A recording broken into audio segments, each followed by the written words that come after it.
Post-traumatic stress disorder, or PTSD, will affect some 8 million Americans this year. This is one story. My name is India. I proudly served our country in the United States Marine Corps and the United States Navy from 1981 until I was medically retired last year, 2017. I served 7 tours in the Middle East, and during that time I sustained a lot of physical injuries. But it wasn't just the physical trauma that affected me. I think the worst I came home with was with post-traumatic stress disorder. The memories of war haunt me to this day. They cause night terrors, flashbacks to a point where I can smell the carbon. I was very angry at everything and anything, so I lost a lot of friends and family, and I just lost me. At first, I didn't want to accept that I had anything wrong with me. I try to control it, suppress it, but it's taken over my life. If anyone is experiencing PTSD or any of this, just, you have to get help. Otherwise, you're gonna go through years of hell for no reason. India's story is just one example of how and why a person may suffer from PTSD.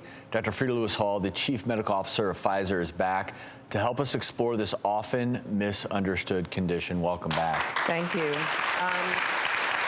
PTSD is a potentially debilitating mental condition that occurs in people who have experienced or witnessed a traumatic event. Now, many people only associate PTSD with military combat, as in India's case.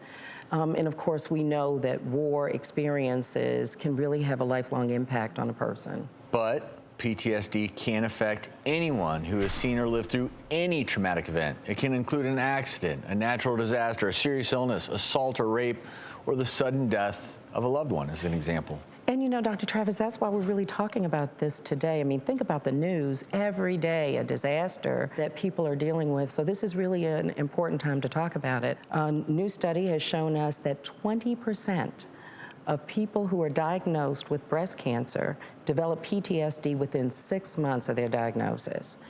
And a lot of people think of PTSD as a man's disease.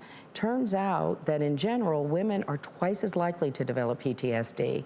That means about 10% of women will go on to develop PTSD at some time in their lives, and that's compared to about 4% of men. It is important, of course, to make the distinction between PTSD versus the acute stress reaction that may follow a traumatic event. For a true PTSD diagnosis, symptoms must last more than 1 month. And these symptoms usually begin within 3 months after the traumatic event. But here's the thing, they can often show up years later. So Dr. Freda, let's talk about some of the most common symptoms of PTSD. You can kind of categorize them in 4 types. So the first is re-experiencing. You heard India talk about flashbacks, bad dreams. The second is avoidance. People who have PTSD tend to avoid things, places, even thoughts that might remind them of the traumatic event. The third is arousal and reactivity.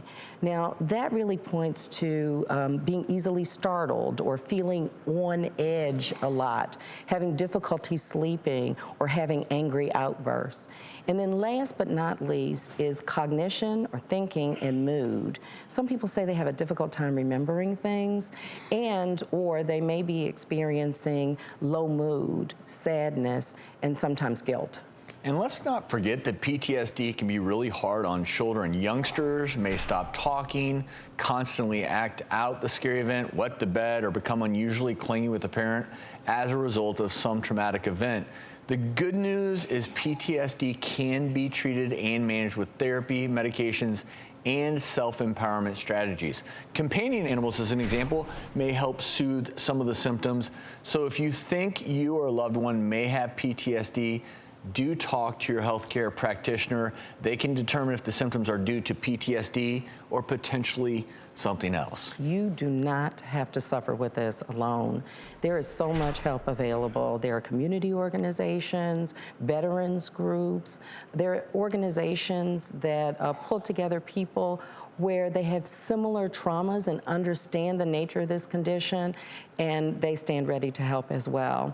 And we've put together some information and some resources on gethealthystayhealthy.com, and so people can go there for that information, and while they're there, they can sign up for our monthly newsletter. Well, thank you, Dr. Freda. Thank you. I should say, we're certainly grateful to you, India, for your service to our country and for sharing your story with us.